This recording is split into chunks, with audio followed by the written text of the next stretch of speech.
Yo, what's going on? It's Terrell, Hall of Fame, D-Line, TBKC, all that other good shh. Anyway, this video here, I had a question. And some of y'all gonna get like in your arrogant mode, but don't do it. A person asked me, you know what I mean, what's the process of getting rid of puppies that you don't want? I'm gonna tell you, if you not, you know what I mean, and some of y'all don't be offended, but this I'm talking dog man talk, you know what I mean. The late Ed Shepherd said he used to get a shovel, you know. Other people have called dogs in many different ways, a lot of ways, stick them with the needle, put them down. But we live in a different day and age to where sometimes a puppy is just a pet quality puppy and doesn't need to be totally eliminated. And if you have a litter and you're especially a hobby breeder and you've got the time and this is your passion, it doesn't hurt that if you have a question mark about a puppy, whether it's a show quality dog or not, or should be fixed or not, keep the dog 12, 16 weeks, see how it matures, see if the problem that you're looking into continues to get worse, then make the good decision. If it's something that won't affect its quality of life overall, go ahead and let me cut this truck off. Go ahead and pet home the puppy. Keep him to an age where you can fix him or her, and then pet home the puppy, find a dog a good home, and it's just that simple. I mean, honestly, in a lot of litters, it's only one or two dogs sometimes that really should be bred.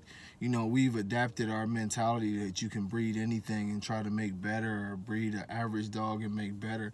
But if you're really trying to do it the right way, most times you'll look through your litters and it's only one, two. If you're really good at this, 3 or 4 dogs that are really breeding type of dogs, and the rest of them are really pet home dogs, and there's nothing wrong with a pet home. We have to start getting back to the point where we take pride in pet homes, because these dogs will be loved. They get their sweaters, they get to lay on the pillows, they get to be somebody's best friend, somebody's companion, live a good life. They're just not show dogs, and there's nothing wrong with that. It's twofold, because and I've talked about this previously, but if we stop breeding so many screwed up dogs, or dogs that are below the grade that it should be for a breeding dog, if we stop breeding these dogs, it greatly cuts down on the amount of dogs that are out here just running around the streets. And, the Humane Society has to deal with them, or rescues have to deal with them.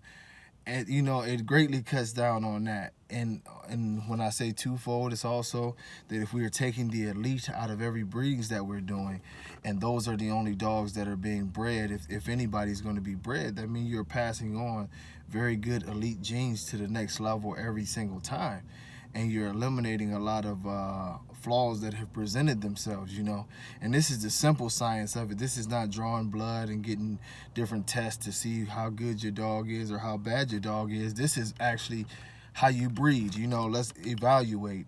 And if this dog is of great quality, that's the way it should be. Most especially older time breeds, before everybody thought they was a breeder, the only dogs who were getting bred was like the top-notch dogs. A lot of times show dogs, a lot of times, just very good stock, and they would be going over very strongly, and they were trying to produce a better dog and not just out here, trying to sell puppies. I know a lot of the old school breeders, they made it so it was hard as hell to get dogs. I mean, I'm currently on a waiting list to fly, over to Spain, and they looked out for me, but to get a Doberman that I want to add to my Doberman program, and I'll be headed over there. I gotta head to Russia to do the same thing, and it's a waiting process. Sometimes you wait a couple years to get exactly what it is that you want, but this is a process that's needed if you want to make quality. I'm confident that flying halfway across the world and waiting a year and a half, 2 years will get me to where I need to be at, as far as this is a top quality dog. So when I do start having Doberman puppies, which it might be that I've owned Dobermans for 3 or 4 years before I ever even have a litter. But when I do, I'll be very, very confident in the quality of the dogs that I have there to start my program. I want to start with the elite, the best of the best dogs that are proven in the field, dogs that are proven to have longer lifespans, the size and everything that I want. And it takes patience. And I recommend that with your American Bullies or your French Bulldogs or whatever you're doing, you do the same thing. Look for elite. I mean, I would much, even when it comes to money, you know, some of us put money down as our reason for everything. You know, well, I can only afford the $1,500 dog. That's a lie. You don't have patience. You know what I mean? If you can afford a $1,500 dog, you can afford a $4,500 dog. It just might take you another year, year and a half, maybe 2 years to keep on putting money away until you get the quality of dog. And I'm not saying that the price is the quality, but if it's a certain dog that you really, really love and you love, you know, I mean, some of the best dogs have some solid prices, you know. Some of them are overpriced, but you know, make a way to get the elite. You know, you're buying an animal. You're not buying a pair of sneakers that you can just discard tomorrow. You're buying an animal, top notch. That's all we shooting for. TBKC, that's all we shooting for. We would rather have a small amount than a bunch of bullshit. And I'll leave y'all with that. You know, we will get back rolling. I'm working on a radio show. I did get the phone in. I got a message this morning that my computer will be coming in. Everything is in works, man. I thank y'all, man. It's been a blessing to have y'all, and we're gonna have some fun in the future. God bless y'all. Peace.